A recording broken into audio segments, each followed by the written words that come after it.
ఆరోగ్యం కూడా బాగుంది అనిపిస్తుంది. కాబట్టి దయచేసి ఇది ఇలాగే కంటిన్యూ చేయండి.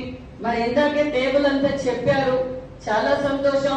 మరి మా సోదరులు చెప్పినట్టు మీలో ఉత్సాహం చూస్తుంటే 4000 దాటిపోయేలా ఉంది. సోదరా, మీ నియోజకవర్గం నుంచి 4000 దాటిపోయేలా ఉంది. మరి మీరు ఇంకా కొన్ని వెహికల్స్ పెంచుకోవాలేమో చూసుకోండి. ఇది మన అందరి బాధ్యత. ఎందుకంటే మహానాడు మా పార్టీ బాధ్యత. చాలా వివరంగా చెప్పామమ్మా. వాళ్ళందరూ కూడా చాలా సంసిద్ధంగానే ఉన్నారు. ఈ ప్రోగ్రామ్ ని సక్సెస్ చేయాలంటే ఇన్ఛార్జ్ ఆఫీసర్దే ప్రధాన బాధ్యత అన్నది మరి ప్రముఖంగా చెప్పడం జరిగిందమ్మా. వాళ్ళందరూ కూడా వాళ్ళు ఆ రోజు నైట్ ఏదైతే మనం 20 నైట్ ఉందో ఆ నైట్ మెలుగుగా ఉండమని చెప్పామమ్మా. ఎందుకంటే ప్రతి గ్రామాల్లో కూడా మా పంచాయతీ కార్యదర్శి అక్కడ అదే గ్రామంలో అక్కడే ఉండమని చెప్తున్నామమ్మా. అదేవిధంగా మండల ఆఫీసులో మా మండల ఆఫీసులు అందరూ కూడా మండల హెడ్ క్వార్టర్లో మేము ఆ నైట్ ఉంటామమ్మా. ఆ బస్సులు బయలుదేరే వరకు అలాగే అమ్మా. కాన్సెన్సీ గ్రూప్ ఏదైతే ఈ 83 మంది ఉన్నారో మేము గ్రూప్ క్రియేట్ చేస్తాం. ఒక వాట్సాప్ గ్రూప్ క్రియేట్ చేయండి. దాంట్లో మనం ఏదైనా ఉన్నా కూడా ఇమీడియట్ గా అలర్ట్ చేయొచ్చు. అలాగేనమ్మా. దాని పరీక్షణ కోసం జియో ట్యాగింగ్ కూడా పెట్టడం. దానితో పాటు యోగా మన జీవితంలో అది చాలా ఇంపార్టెంట్.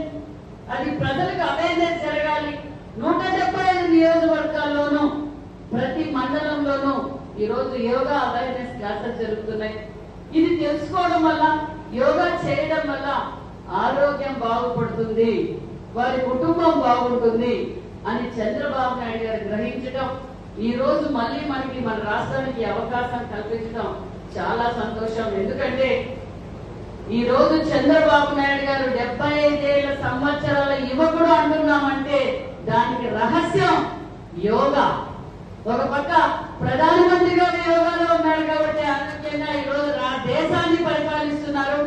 ఈ రోజు ఇంత కష్టాల్లో ఉన్నా, ఇన్ని అప్పుల్లో ఉన్నా ఎక్కడా కానీ ప్రజలు తట్టుకొని ఏదీ తగ్గించకుండా అన్ని రంగాల్ని ఈ రోజు విజయవంతంగా నడుపుతున్నాడు మన ముఖ్యమంత్రి చంద్రబాబు నాయుడు గారు. అంటే ఆయన చేస్తున్న యోగా. ఈ రోజు మేము ఇక్కడ పొద్దు నుంచి సాయంకాలం వరకు మేము కూర్చోలేమేమో, కానీ చంద్రబాబు నాయుడు గారు 2 రోజులైనా ఇలాగే కూర్చుంటారు. అంత యోగా చేయడం వల్ల అయితే కొన్ని సలహాలు సూచనలు ఏంటి అంటే, ఇప్పుడు మనకి ఇచ్చినటువంటి లిస్ట్ ఏదైతే ఉందో అధికారులు స్టూడెంట్స్ ని అందరినీ కూడా కల్పించారు. అది కొంచెం వేరు చేసి మన నాయకులకి ఇచ్చారంటే కొంత ఉపయోగం ఉంటది అనేది ఒక సలహా అండి. అదే రకంగా ఒకటైతే పక్కా అండి, రేపు మనం చేయబోతా ఉన్న కార్యక్రమం ఏదైతే ఉందో అది మెగా సక్సెస్ అవబోతా ఉంది. అది గిన్నెస్ బుక్ లోకి ఖచ్చితంగా వెళ్ళబోతా ఉంది. దానికి ఒకే ఒక ముఖ్యమైన అంశం ఏంటి అంటే, అధికారులకి మన గ్రామ స్థాయిలో ఉన్న నాయకులకి కోఆర్డినేషన్ అనేది ఫైనల్ లింక్. కాబట్టి గ్రామ స్థాయిలో మన నాయకులు ఎవరైతే ఉన్నారో వారిని, అదే రకంగా సచివాలయంలో ఎవరైతే ఒక్కొక్కరు సంబంధిత అధికారులు ఉన్నారో వాళ్ళందరూ కూడా ఒకరినొకరు కోఆర్డినేట్ చేసుకుంటూ ఆ మ్యాపింగ్ అయిపోయిన తర్వాత అందరినీ బస్ ఎక్కించి అక్కడికి తీసుకెళ్లి సురక్షితంగా తీసుకొచ్చే బాధ్యత మీది అని చెప్పి ఇంకొకసారి తెలియజేసుకుంటూ, యోగాని పరిచయం చేస్తూ యోగా తాలూకా ప్రాముఖ్యతని గ్రామాల్లో తెలియజేయాలని పెద్ద ఎత్తున ఈ యోగా మంత్ అని మే 21 నుంచి జూన్ 21 వరకు పెట్టడం అనేది మనకు తెలిసిన విషయం. అయితే రేపు జూన్ 21వ తారీఖున మన రాష్ట్రం గిన్నిస్ రికార్డులకు ఎక్కుతుంది. ఏ రకంగా గతంలో గిన్నిస్ రికార్డు గుజరాత్ రాష్ట్రం 1,35,000 మంది చేసి యోగా చేశారు. అయితే ఇప్పుడు 5 లక్షల మందితో మన యోగా చేసి గిన్నిస్ రికార్డులో మనందరినీ కూడా భాగస్వామ్యం చేస్తున్నారు. మీరు కూడా వినే ఉన్నారు.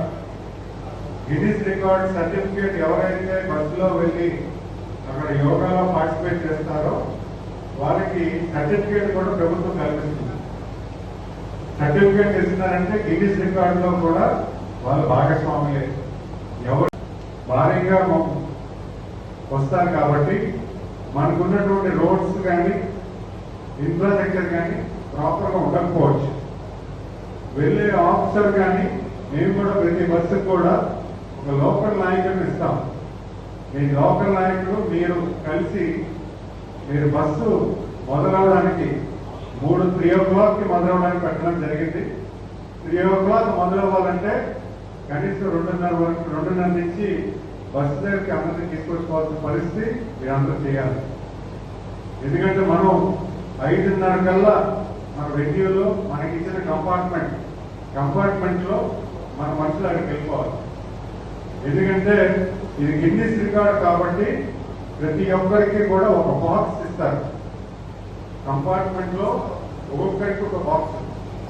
ఆ బాక్స్ లో ఏ బార్కోడ్ లో ఉన్నటువంటి మనిషి అక్కడికి వెళ్తే బార్కోడ్ రిజిస్ట్రేషన్ కూడా ఆ బాక్స్ లో ఉన్న వాటి తెలియని తర్వాత రికార్డ్ చేయడం జరుగుతుంది.